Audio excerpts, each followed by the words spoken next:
Bismillahirrahmanirrahim. Assalamualaikum warahmatullahi wabarakatuh. Alhamdulillahi ala ihsani wa syukru lahu ala taufiqihi wa amtinani. Ashhadu an la ilaha illallah wahdahu la syarika la ta'ziman li sya'ni. Wa ashhadu anna Muhammadan abduhu wa rasuluh ad-da'i ila ridwani. Salawatullahi wa salamuhu wa ala ikhwani.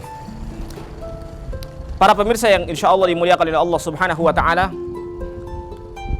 tak terasa kita sudah berada di penghujung bulan suci Ramadan, yang dimana sedikit lagi kita akan berjumpa dengan bulan Syawal. Dan awal perjumpaan dari bulan Syawal adalah kita berhari raya Idul Fitri. Para pemirsa yang dimuliakan oleh Allah Subhanahu wa taala, Ibnu Rajab Al-Hambali rahimahullahu taala, beliau berkata dalam sebuah perkataan yang sangat indah yang patut dicatat dengan tinta emas. Beliau mengatakan, laisal aidu liman labisa thawbul jadid, innamal aidu liman ta'atuhu tazid. Ibnu Rajab Al-Hambali mengatakan, hari raya itu bukan seseorang memakai pakaian yang baru, tetapi hari raya itu adalah ketaatan seseorang itu bertambah. Para pemirsa yang dimuliakan oleh Allah Subhanahu wa taala, bulan Syawal itulah bulan peningkatan ketakwaan kita kepada Allah Subhanahu wa taala.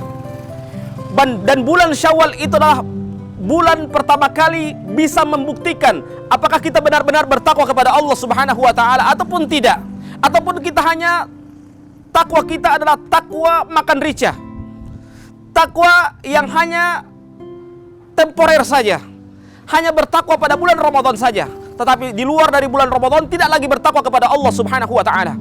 Para pemirsa yang dimuliakan oleh Allah Subhanahu wa taala, ketahuilah, ketakwaan, bukti ketakwaan akan dibuktikan dengan bulan Syawal, pada bulan Syawal. Dan Nabi kita yang mulia sallallahu alaihi wasallam memberikan syariat kepada kita yang berhubungan dengan bulan suci Ramadan. Kata Nabi kita yang mulia sallallahu alaihi wasallam, man shoma ramadhana thumma atba'ahu sitta min Syawal kana qasiyamid dahr. Barang siapa yang berpuasa pada bulan Ramadan, kemudian dia tambah 6 hari pada bulan Syawal, kana qasiyami dahr, maka dia sama dengan berpuasa setahun penuh. Para pemirsa yang dimuliakan oleh Allah Subhanahu wa taala, maka bulan Syawal adalah bulan peningkatan ketakwaan kita kepada Allah Subhanahu wa taala. Bulan Syawal adalah bulan pembuktian apakah kita benar-benar jujur dalam ketakwaan kita kepada Allah Subhanahu wa taala ataupun tidak. Karena jangan sampai kita hanya mengenal Allah Subhanahu wa taala hanya pada bulan Ramadan saja. Para pemirsa yang dimuliakan oleh Allah Subhanahu wa taala, dan pada bulan Syawal Allah Subhanahu wa taala memberikan kepada kita ketegasan bahwasanya ketika seorang berpuasa pada bulan Ramadan, dia tambah pada 6 hari pada bulan Syawal, Nabi menggambarkan kepada kita seperti orang yang berpuasa setahun penuh. Bayangkan, hanya 30 hari ditambah 6 hari pada bulan Syawal, itu mendapatkan pahala sama dengan pahala setahun penuh. Ini faedah besar buat kita ketika kita berpuasa, melakukan ibadah berdasarkan ilmu. Maka dengan ilmu tersebutlah yang akan meringkas amalan kita, yang amalan itu sedikit namun berbuah pahala yang besar di sisi Allah Subhanahu wa taala. Para pemirsa yang dimuliakan oleh Allah Subhanahu wa taala, maka oleh sebab itu kita hendaklah memperhatikan amalan kita pada bulan Syawal.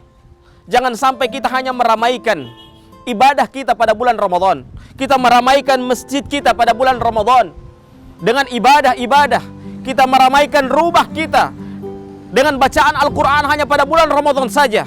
Namun ketika berakhir bulan Ramadan, berakhir pula ibadah puasa kita, berakhir pula bacaan Al-Quran kita. Padahal bulan Ramadan hanya mendidik kita, dan taruhannya ketakwaan kita itu akan bisa dibuktikan diawali pada bulan Syawal. Para pemirsa yang dimuliakan oleh Allah Subhanahu wa taala, Imam Malik dan pendapat imam yang lainnya, 6 hari yang disebutkan oleh Nabi kita yang mulia sallallahu alaihi wasallam, Imam Malik berpendapat 6 hari berturut-turut. Kenapa demikian? Karena beliau berpegang dengan kaidah jazaul khair khairum ba'dah, balasan kebaikan itulah kebaikan setelahnya. Maka bukti pembuktian bahwasanya amalan kita diterima oleh Allah Subhanahu wa taala dengan kita melakukan ketakwaan, melakukan puasa 6 hari pada bulan Syawal. Maka buktikanlah apakah amalan kita diterima oleh Allah Subhanahu wa taala ataupun tidak.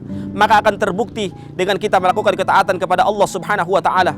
Dengan ketaatan tersebut, dengan kita melaksanakan puasa pada bulan Syawal. Para pemirsa yang dimuliakan oleh Allah Subhanahu wa taala. Yang berikutnya yang harus kita perhatikan pada saat kita melakukan ketaatan kepada Allah Subhanahu wa taala pada bulan Syawal adalah kadangkala kita dibenturkan dengan open house di mana-mana. Kadangkala kita diperhadapkan dengan undangan teman-teman kita yang itu berada pada waktu siang hari, dan sementara kita melakukan puasa Syawal. Maka apakah yang harus kita lakukan? Yang harus kita lakukan, kita harus rinci. Kalau kita melakukan puasa wajib mengganti puasa yang wajib yang telah kita tinggalkan pada bulan Ramadan, maka boleh kita menolak. Kita menunda nanti pada waktu malam hari kita makan makanan tersebut. Tetapi kalau kita berpuasa dengan puasa yang sunnah, sementara undangan open house itu sudah berada pada hari tersebut, maka kewajiban kita adalah tidak lain, kita harus berbuka pada saat itu. Tidak ada alasan kita mengatakan, maaf Pak, maaf Bu, saya sementara berpuasa. Tidak, yang harus kita lakukan adalah kita berbuka pada saat itu. Kenapa demikian? Karena menghubungkan silaturahim itu hukumnya adalah wajib, sementara kita berpuasa hukumnya adalah sunnah. Maka ketika wajib dan sunnah bertemu, maka yang harus kita dahulukan adalah yang wajib tersebut. Para pemirsa yang dimuliakan oleh Allah Subhanahu wa taala. Maka oleh sebab itu, ketika kita berjumpa dengan bulan Syawal, jangan jadikan bulan Syawal itulah bulan untuk melipat kembali pakaian kita, bulan untuk melipat kembali sarung kita, bukan bulan melipat kembali mukena kita, tidak, tetapi bulan peningkatan beribadah kita kepada Allah Subhanahu wa taala, sehingga kita menjadi orang-orang yang bertakwa kepada Allah Subhanahu wa taala. Suatu ketika Nabi kita yang mulia sallallahu alaihi wasallam naik ke atas mimbar, mengatakan, berdoa, dan pada saat itu diaminkan oleh malaikat Jibril. Apa di antara doa Nabi kita yang mulia sallallahu alaihi wasallam? Ragima anfun ayyaqbila ramadhana fala yukfirullah. Celakalah seseorang ketika berjumpa dengan bulan suci Ramadan namun dia tidak diampuni dosanya oleh Allah Subhanahu wa taala.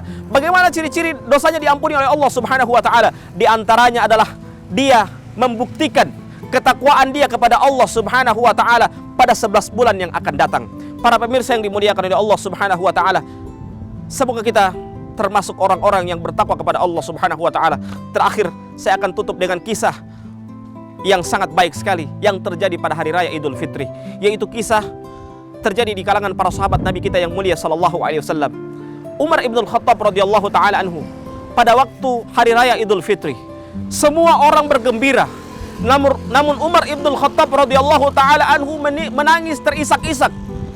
Sahabat bertanya kepada Umar ibn Khattab, sahabat yang lain bertanya kepada Umar ibn Khattab, wahai Umar ibn Khattab, mengapa engkau menangis? Bukankah hari ini adalah hari kebahagiaan kaum muslimin?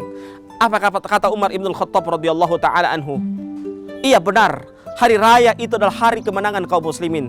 Tetapi yang saya tangisi adalah jangan sampai hari Ramadan, bulan Ramadan tahun ini adalah bulan Ramadan yang terakhir bagi saya, sehingga saya belum ada harapan saya akan berjumpa dengan bulan suci Ramadan yang akan datang. Karena ingat, para pemirsa yang dimuliakan oleh Allah Subhanahu wa taala, bulan Ramadan senantiasa datang kepada kita, tetapi kita belum tentu berjumpa dengan bulan suci Ramadan. Maka oleh sebab itu, bagi siapa yang berjumpa dengan bulan suci Ramadan, hendaklah pergunakan dengan sebaik-baiknya, dan buktikanlah ketakwaan kita adalah ketakwaan yang benar-benar asli, bukan ketakwaan yang KW. Kenapa? Karena akan dibuktikan dengan kita bertakwa kepada Allah Subhanahu wa taala pada 11 bulan yang akan datang. Para pemirsa yang dimuliakan oleh Allah Subhanahu wa taala, ini saja yang bisa saya sampaikan pada kali ini. Semoga bermanfaat. Aqulu qauli hadza, subhanakallahumma wa bihamdika, asyhadu an la ilaha illa anta, astaghfiruka wa atubu ilaik. Tsumma assalamu alaikum warahmatullahi wabarakatuh.